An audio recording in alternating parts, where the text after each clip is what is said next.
Welcome to episode 821 of Salsido Paranormal. I'm your host, James Salsido, and tonight I'm sharing experiences, true paranormal stories from the web. As always, you can find all episodes of the show along with links to social media, ways to listen, and ways to support the show at the website, which is salsidoparanormal.com. That's SALSIDO paranormal.com. And you can support the show in a couple different ways. You can sign up for the Patreon feed and get all kinds of extra content there of shows. And also, you can check out the merchandise store, which has shirts and a sling bag and an apron.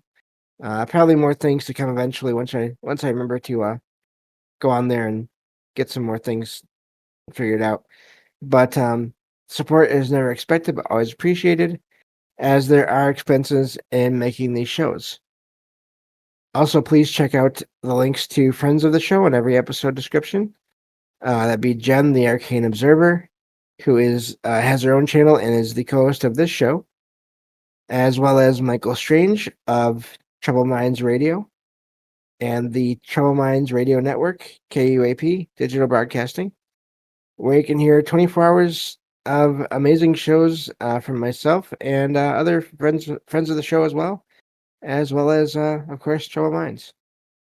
And I think that takes care of everything. We have a bit of a synchronicity connection, possibly to a previous Trouble Minds show, which is actually one of the shows I've missed recently. I didn't get to listen to it live, but and I'm saying that because we have a listener submission to the show, and someone that recently just joined my Discord server and found it through Trouble Minds, and they sent me a message in Discord, direct message. A couple of them actually. We communicated back and forth a little bit there, and yeah. So I have this true story to share, and I'll comment on it after, and we'll go from there. So thank you all for being here. Also, thank you all for being patient and understanding as I took a week off. I apparently really needed it. I feel better now overall. So sometimes I think we just need a break, as was said in the chat earlier before the show started. So um, anyway, let me get back to the document here, and we'll go from there. So this is from JJ on Discord. And I'm going to read this and comment on it here and there, and then also at the end. So here we go. It says, and I apologize for the reading. I didn't think to do any prepping of it for the show for any kind of making it easier. Not that I change the details of stories, but I do sometimes change words or add punctuation to make it easier to read. But it says, super long story overall, but I will keep it short and sweet. I've had a strange, fitful July and have been feeling grumpy and restless. That's ironic because I've just been going through it myself recently. Anyway, getting better now. But anyway, back to the story here. 2 days ago, the storm kind of broke. I started that day with a weird urge to spend some time reading about David Lynch, having only recently found out that he died. Of course, for anyone who knows or doesn't know, David Lynch is the creator, I think co-creator of the many things, but also the TV series Twin Peaks. So, anyway, back to the story. That night on Trouble Minds, the topic was the wolves returning to Yellowstone. Also, as I always like to say, please check out Trouble Minds Radio. It's a great show, completely different format than what I do, which is amazing. Call-in show, and Mike brings an amazing topic, and we talk about it. So, Cannot recommend that show enough, really. Lynch was born in Montana. The synchronicity kind of blew my mind, and I noticed that I had been feeling more cheerful all day. I slept well that night and woke in a good mood in the morning. One thing I noticed in my David Lynch reading was that he was born on January 20th, 1946, exactly 2 days before my mom, who was born in LA and who passed in February of 2011. The next person to pop up in my consciousness was Jack Parsons because of a podcast I was listening to. I don't know much about him, so down a rabbit hole I went. And now my mind is so blown. I don't know how much to say about Parsons and his connection to Aleister Crowley and L. Ron Hubbard, but I'm assuming you know more about them than the average Joe, and likely much, much more than me. Also, ironically, I don't know about that. I know things here and there from other as listening to podcasts as well. But yeah, I haven't done any deep dives into that topic until just recently, and even then, it was actually an overview of the occult, the history of the occult. So I'll talk more about that when I'm done here. I keep on interrupting myself. Back to the story. Anyway, I read for the first time about the Babylon rituals performed in LA beginning in January of 1946, right before my mom was born, and not long after the Trinity tests in 1945. Which brings me to Marjorie Cameron. I've been living in Iowa for about a year after escaping from a scary situation in Maine. I had been living in a town, I won't say the name, which I just found out was very important historically in the spiritist movement. I guess since it had been, maybe you can say the name of the town, which was Alfred. Spiritist movement in early America. While there, I briefly knew a mysterious woman named Marjorie who liked to whistle Beethoven's Fifth Symphony with me. We used to cheer each other up, whistling it together. She is the only Marjorie I have met. I was rescued from my dangerous situation by a national organization that finds safe houses for people. And the best opportunity I could find was in Iowa. Again, I have been in a much better mood since July 24th for some mysterious reason, and I keep finding myself whistling and singing, which I haven't done in a million years. Today, I did more research on Marjorie Cameron, and what I found out blew my mind. She was born in Iowa, and she died on July 24th, 1995. That's the same year that Michael Strange reported that they released the wolves back into the wild in Montana. Again, referring to that show from Troubled Minds and Michael Strange. I'm finding all kinds of other weird connections between my family and supernatural experiences I've had.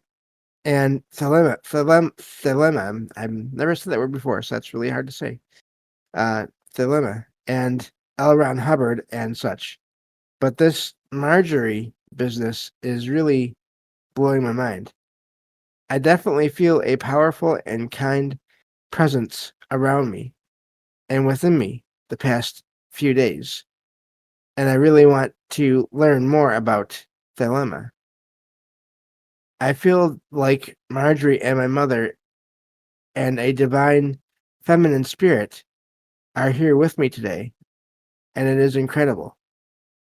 Anyway, not sure if this qualifies as a ghost story, but there is definitely something magical going on, and I am excited to learn more. If you have any suggestions about where to go with the information, I would be very grateful. And she says some more kind things about myself and the show, and I appreciate that. And yeah, so that is that one. First thing, I did respond to JJ in a direct message, and we talked a little bit, and I pointed out that um, the presence that they are feeling, that she's feeling, it's uh, it's um, it's definitely paranormal in a way. Also, all the connections, all the synchronicities, all the dates, and all that are really amazing. And I do wonder what that means, as I always do when these things happen. Oh, speaking of, hello JJ, I see you there listening in. Thank you for sending in that sharing that account of your experiences and your research, and thank you for listening in. So yeah, I think that was an amazing submission there for the show, and I appreciate that. And yeah, I'm not extremely familiar with all these figures that were mentioned there. I do know of them, uh, and I think at some point I may need to do a show on the connections or the possible connections between people who have been involved in the occult and magic of any kind. Um, not as in like stage magic, as in sleight of hand and all that, but rituals and actually communicating with other intelligences. I think there may need to be a show I do on that at some point. I just don't know. I don't know what to focus on. If it should be a series, if I haven't decided, or I haven't figured out what I want to do with that yet, because it's a big topic. And but I think it's important because the way I think of things is there's the experiences that people have without meaning to have them. In other words, events that seem random, even if maybe later on they don't seem so random, but still events that were not initiated by the person as far as they knew, and events that people do arrange to try to make contact. I think there's a crossover there, and again, I think it should be covered at some point. So once I have that figured out, if I ever do, I'll let y'all know. Uh, there are so many shows and podcasts and books and things on all these figures of course, L. Ron Hubbard and Jack Parsons and Aleister Crowley and Marjorie Cameron and all these figures that I don't really want to do an in-depth look at each of these people. I feel like that's already been done a lot. So I'd rather not do that. But again, I need to do something, I think, that to touch on that topic of that overlap or that connection between uh, sort of requested experiences and not requested experiences, if that makes any sense. So thank you, JJ, again for providing that, for sharing that your experience, and yeah, um, bringing up some things that maybe I should cover in future shows in some way. So that's it for that one. We'll get at least a couple more of these other stories I found online onto the show today, and go from there. So yeah, and again, as to whether that was a ghost story, in a way, yes, because you're experiencing, you're sensing, feeling other intelligences, other minds in and around you. So, uh, ghost stories or paranormal stories don't always have to be extremely uh, flashy or dramatic or have all kinds of physical effects on the world around you, and they don't always have to be negative. So, two very important things I think to consider when it comes to these topics that we cover in the show. Anyway, let's see if we can get through at least two more stories here before we end the show for tonight. Or well, for this episode. I record two a night, so won't be ending the night yet. But this next one says, I was walking alone on some waterfall trails, but climbing the big rocks along the sides, jumping from one to another and sitting down. I'm sorry, sliding down and just having fun. I began to slide down a rock when I heard a very stern and loud voice yell, grab onto that branch. And so I did. I used it to pull myself up and went uh, back to the main trail. At the bottom of the trail, I looked up and realized I could see my slide marks in the dirt that led to nothing but a drop of 80 feet or so onto jagged rocks. I'm uh, I'm talking literal inches from death. I didn't realize there was a massive drop or understand the intensity of the situation until I was at the bottom, words are hard, looking up. I was alone, but the voice seemed to come from an external source directly above me. The voice was different than my internal dialogue voice. The branch I grabbed onto was thin and flexible, but somehow held my weight, so that I basically did a pull up. I often think about the fact that I wouldn't be here today if I hadn't heard that voice. That's an amazing one. Makes me wonder too. And again, this is based on a post that where you can't really easily ask questions about the events after. Was the branch there? Was it a branch? They describe it as being sort of soft and flexible, and I wonder if it was. And this is sort of going way out there.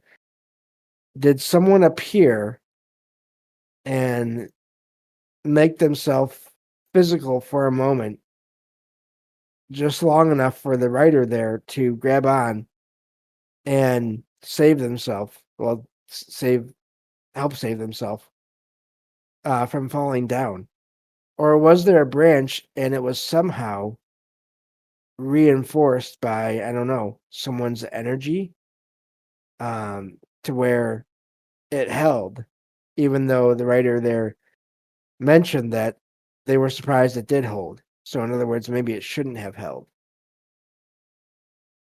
These kinds of events, I find accounts like this every once in a while, and it really is amazing because not just counting the sort of ethical or the darker side of these kinds of accounts where it makes you wonder, why doesn't that happen with everyone that is in a similar situation? Why are some rescued in that way? Why are others not? But even besides that, how does that work? Was there a connection between the voice that the writer heard?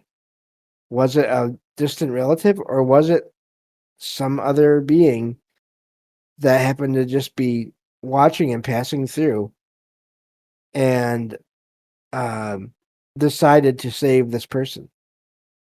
Of course, I have no answers for all those questions, but um, that really is an amazing one. And again, that's not the first time I've heard similar accounts of near death, near catastrophic injuries being avoided with the help of some external other that was then nowhere to be seen after the fact. So, So yeah, really amazing one there. We could definitely get to one more here before we stop this episode and go on to the next one later on. This one says, I live in a town where it is small enough that it is pretty feasible to know every bus driver if you are someone who takes the bus even sometimes. Both my mom and I are pretty frequent bus users, and one day we got caught up in a conversation about our favorite bus drivers. So I started telling her about mine. He was middle aged, slightly alternative, not sure what they mean there, and very friendly. We had quite a good report. I always have a hard time remembering how to say that word. We had inside jokes, and sometimes if he saw me walking, he would stop the bus, open his window, and talk to me as I walked. I would see him at my work sometimes, too. I work in a grocery store, and we would share the same inside jokes. My mom agreed that he sounded super awesome, but uh, confessed that she had no idea who I was talking about. This was weird to me because I saw him so often, and she rides the bus even more than I do. But we agreed maybe it was a difference in our schedules. Well, she got curious, so she asked her favorite bus driver because they would be coworkers. Her bus driver also had no idea who I was talking about. She joked that I had imagined him, and I laughed about it, but I never saw that man again. What could have happened? I feel like I'm going a bit crazy, which I don't think they are. That is a wild one. I do wonder, was there some reason again that that person had to have those encounters with this particular driver? Was it um I don't know, some kind of, and of course this is all barring just logical explanations like he happened to quit or transfer just in that time after the writer saw them last and before the writer and their mom started talking about all this. Was it some kind of a weird time or alternate parallel universe crossover thing that happened here and there? I don't know, but these kinds of accounts to me are amazing because they can go either way. They can go. I mean, a lot of these can, but this kind especially can go either way. Where if yes, it's possible. Again, as I laid out, the options there, but also when you never see the person again and you're in a small enough town, uh, and you never hear about the person again, if that happens, then that does make you wonder, is there more there going on than just they moved or they transferred or whatever? So, because I do think that all these options are out there, all these possibilities of where people go sometimes when they are there for a while and then vanish. So, but anyway, that is all the time we have for this episode. Thank you all for listening, and I will talk to you all next time on Salsido Paranormal. Take care.